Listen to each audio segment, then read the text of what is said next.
तेरह अप्रैल 1919 जलियांवाला कांड को कौन भूल सकता है, जिसने पूरे भारत को खून के आंसू रुला दिए थे। अंग्रेजों ने अत्याचार की सारी हदें पार कर दी थी। जलियांवाला कांड की तरह 95 साल बाद आत्मा को झकझोर देने वाला कांड हुआ, जिसे बरवाला कांड कहते हैं। भारतीय लोग अंग्रेजों की गुलामी के खिलाफ संघर्ष कर रहे थे, जगह जगह विरोध कर रहे थे। संत रामपाल जी के समर्थक भ्रष्टाचार का विरोध कर रहे थे। जजों के भ्रष्टाचार की सच्ची घटनाएं अंकित की हुई पुस्तकों का जगह जगह प्रचार कर रहे थे। अंग्रेजों ने रॉलेट एक्ट पारित किया, जिसके तहत किसी भी व्यक्ति को केवल शक के आधार पर ही कैद करने की अनुमति दी गई। इसका विरोध करने पर गांधी जी समेत सतपाल तथा सैफुद्दीन कुचलू को गिरफ्तार कर लिया गया।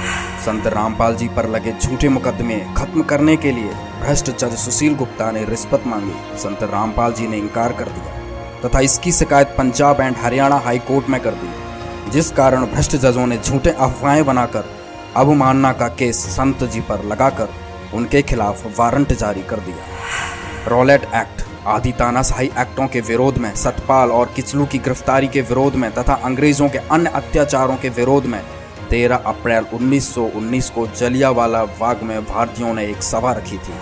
संत रामपाल जी पर झूठे मुकदमे बनाने के विरोध में, बीमार संत जी के अरेस्ट वारंट के विरोध में तथा भ्रष्टाचारियों के अन्य अत्याचारों के विरोध में नवंबर 2014 में संत रामपाल जी के समर्थक आश्रम के बाहर बैठकर संत जी पर लगे मुकदमों की सीबीआई से जांच की मांग कर रहे थे। 18 नवंबर 2014 को भी इसी संदर्भ में आश्रम के बाहर बैठकर न्याय की मांग कर रहे थे। अंग्रेजों ने विरोध को भड़काने से रोकने के लिए पंजाब में कई जगह मार्शल एक्ट लागू करने का निर्णय लिया, जिसके तहत 4 से ज्यादा मनुष्यों की सभा होना निषेध था।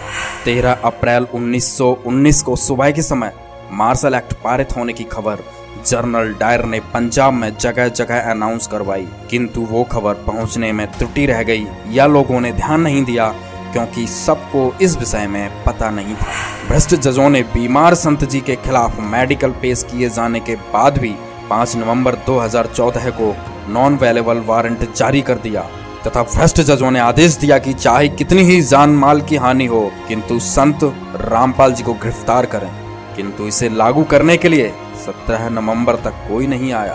13 अप्रैल दोपहर के समय जनरल डायर को जलियांवाला बाग में सभा होने की खबर मिली तथा शाम को सैनिकों को लेकर निहत्थे निर्दोष महिलाओं, बच्चों तथा अन्य भारतीयों पर अंधाधुंध फायरिंग करवाई। ध्यान रखा गया कि जहां ज्यादा लोग हों वहां फायरिंग की जाए, जिस वजह से सैकड़ों लोगों की हत्या हुई और हजारों लोग घायल हो गए। 14 नवंबर से आईजी अनिल राव और मुख्यमंत्री मनोहर लाल खट्टर के आदेश से सतलोक आश्रम का बिजली पानी सब बंद कर दिया गया। पहले उन्हें भूख प्यास से तड़पाया गया और फिर 18 नवंबर को निहत्थे निर्दोष महिलाओं, बच्चों, बुजुर्गों तथा अन्य भक्तों पर एक्सपायर्ड आंसू गैस के बम, लाठी चार्ज, बारूद के गोले तथा ठंडे पानी की बौछार की गई, जिस वजह से 6 हत्याएं हो गई तथा हजारों भक्त घायल हो गए तथा 930 भक्तों पर देशद्रोह तथा 30 भक्तों पर हत्या तथा अन्य बेबुनियाद झूठे मुकदमे बनाकर 1000 भक्तों को गिरफ्तार कर लिया गया तथा जेल में भी तरह तरह की प्रताड़नाएं दी गईं, अमानवीय व्यवहार किया गया। ध्यान रखा गया कि जहां भक्तों को घाव है वहां विशेष रूप से चोट लगाई जाए। इसके बाद भी जो भी भारतीय विरोध प्रदर्शन करते वहीं अंग्रेज फायरिंग कर देते तथा खूब अत्याचार करते। इसके बाद भी संत रामपाल जी के समर्थक संत रामपाल जी के दर्शनार्थ हिसार जाते, झूठे मुकदमे बनाकर जेल में भेजकर क्रूर यातनाएं देते तथा जो भगत हिसार बरवाला में भी नहीं थे उन्हें भी रोहतक, दिल्ली आदि जगहों से गिरफ्तार करके झूठे मुकदमे बनाकर प्रताड़ित करते। अंग्रेजों ने इस खबर को दबाने की कोशिश की, किंतु असफल रहे।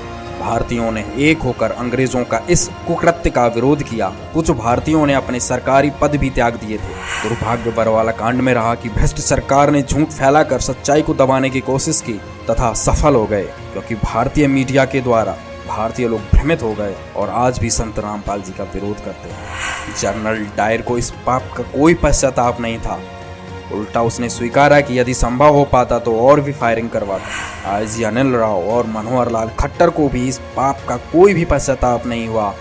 उल्टा उसने जेल में भक्तों को और अत्यधिक प्रताड़ित करने का आदेश दिया। मनोहरलाल खट्टर ने तो यहाँ तक बयान दिया था कि यदि गोली चलाने का आदेश होता तो गोली चलवा देता।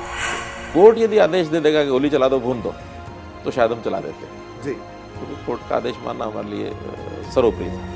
कुछ दुष्ट अंग्रेजों ने जनरल डायर के इस अपराध की प्रशंसा की, किंतु फिर विश्वव्यापी निंदा के चलते secretary of state admin Montagu Hunter commission द्वारा जांच करवाई तथा 1920 में जनरल डायर को दोषी पाया गया, जिस वजह से जनरल डायर को इस्तीफा देना पड़ा।